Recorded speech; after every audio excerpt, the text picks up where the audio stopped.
Hello and welcome to the India Today and Business Today studio here, hours after the presentation of the budget, ninth budget of Finance Minister Nirmala Sitharaman. And as we saw, a lot of detail that is important for all stakeholders in the economy. And joining me now, two of the budget makers, as we call them, the Secretary of the Department of Economic Affairs, Ms. Anuradha Thakur, as well as the Secretary of the Department of Financial Services, Mr. M. Nagaraju. Thank you very much for joining us here today. I will start with you and basically ask you to give us a sense of the budget, and the backdrop really is about global disruptions, uncertainty, and within that, India, by all accounts, is one of the most resilient economies, a Goldilocks moment for our economy. Are there any downside risks in your estimate to the growth assumptions that are factored into the budget? And given the revenue giveaways that have happened in the recent past, where is the fiscal buffer that the government has in case things don't turn out as expected? Thank you, Siddharth. That's a large number of questions that you fired at the first go. So, the thought process behind the budget, as well as the environment in which it was made, and what are the kind of challenges, it's not the word that you used, but what are the kind of situations that we looked at while preparing to the run-up of this. So the external environment is what it is. The uncertainty that's there in the globe for a while now. And like you said, India stands out as one of the most resilient economies.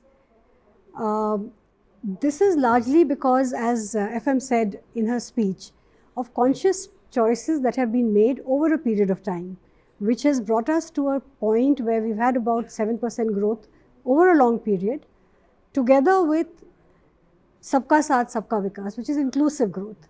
So that being the backdrop, I think the budget is about continuing the commitment on the path undertaken for Atmanirbharta. Okay. Mr. Nagaraju, I am coming to you. There is a big focus on banking for 2047 for Viksit Bharat, and a high-level banking committee that is expected to address various issues. The Finance Minister has expanded on that in the press conference also. You were also there. But just in terms of granular detail, what are the objectives? Because some people would argue that in terms of PSU banking reform or macro level banking reform, there is a RBI and there have been several committees in the past as well. You know, the broader objective is Viksit Bharat 2047, where we will have about the economy would be growing to about 30 trillion.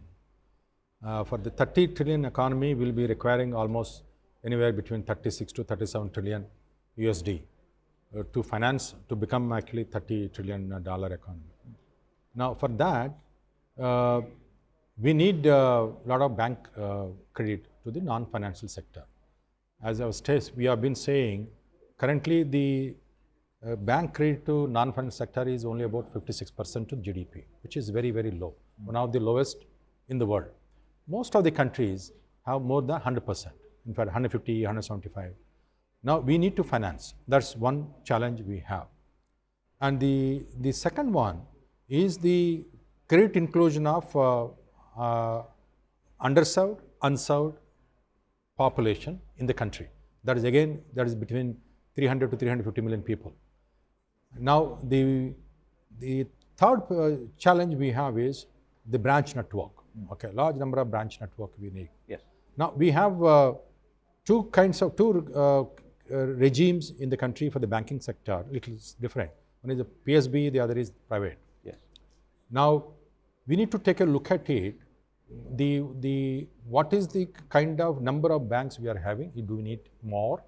What kind of banks we need? That's one.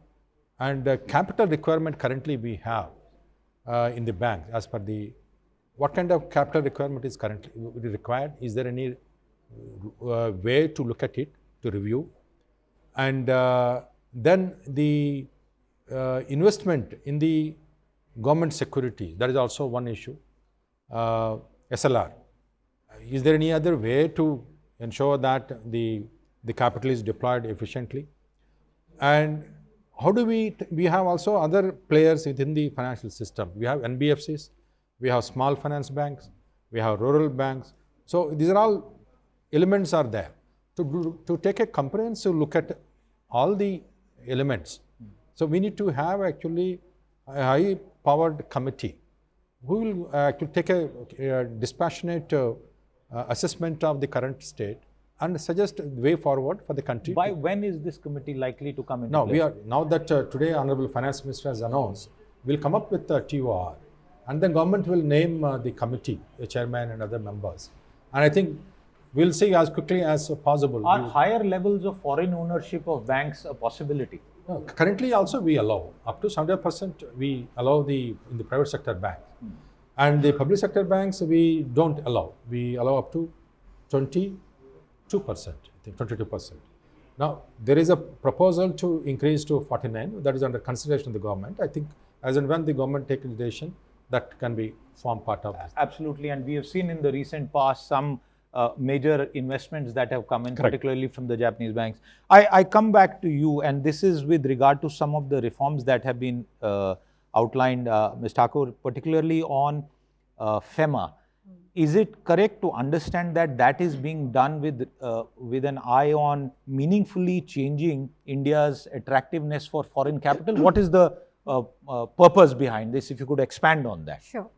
So, like you rightly said, the FEMA, so it's very specific. It says the FEMA NDI rules, which is non-debt instrument rules, which the DEA handles, that basically governs the rules and regulations about foreign equity ownership in companies in India. So, it was notified not very long back. There have been many amendments, and we keep getting representations for further amendments. So, rather than doing ad hoc, continuing to do one-on-one amendments, it was thought proper that this is a good time when the way things are, that we can review what has happened in the last couple of years, see what the representations are, and then see how we can make things more easy for the foreign investor. So, and at the moment you make things easier, the ease of doing business that we have been following for a long time, it definitely makes it more attractive for all stakeholders to participate in those industries. So it's with that intent. Again, because everybody wants to know timelines in this regard, are you in a position to tell us any timelines with regard to by when this could become reality in whatever form? So I can't give you an exact timeline, but very soon. It would be months. It would not be a year or so. We intend to do it pretty fast. It is within our department, but we do hope to do an intense public consultation that may take some time. Put together all of that, and then again come back and again consult with important stakeholders. So we do want it to be a consultative process, and then, but it will not be very long. In fact, the reason I asked you this because there is such a torrent of feedback that comes in after a budget like this, but this was right up there in terms of global investors looking at this space. So you clearly have a task on your hand. I'll ask you another follow-up question. This is the glide path, and it's very clear, and I have had personal experience even recently at the World Economic Forum, where a lot of macro investors, global investors who look at the India story take a lot of comfort and confidence from the manner in which we have consolidated our deficit. The glide path that has been indicated of 50% of debt to GDP by FY31, how is that going to be achieved at a time when capex will have to continue to grow and you have other contingent liabilities that are likely to perhaps expand further? So if you see the budget numbers this year as well, this year also we have a certain borrowing limit which has been revealed, which is always there in the budget. We have an enhanced capex as well, and we see these both as percentages of GDP, which is also growing at a good rate. So all of it put together, we feel that as a percentage of GDP, of course, we will be able to reach it. And even in terms of exactly what you said, the credibility that we have drawn from the way we have been managing the finances. So the glide path will continue. Our commitment to the expenditure that's needed on physical and social infrastructure will also continue. One quick follow-up. In terms of the sensitivity of your budget projections and numbers and assumptions to, for example, some flip in crude oil prices or interest rate movements, how confident are you that the maths is not going to be tested? So the maths does get tested from time to time, and I would leave it at that. That I think it's been demonstrated that we are able to absorb those shocks, including the COVID shock. And Absolutely. after that, we've been able to follow a very credible consolidation path. Yes, please. See, the government doesn't buy any crude. Okay, we don't buy. Absolutely. You say private companies, they buy. They have their own market projections. Yes. So sometime crude may be higher, the other time crude may be lower.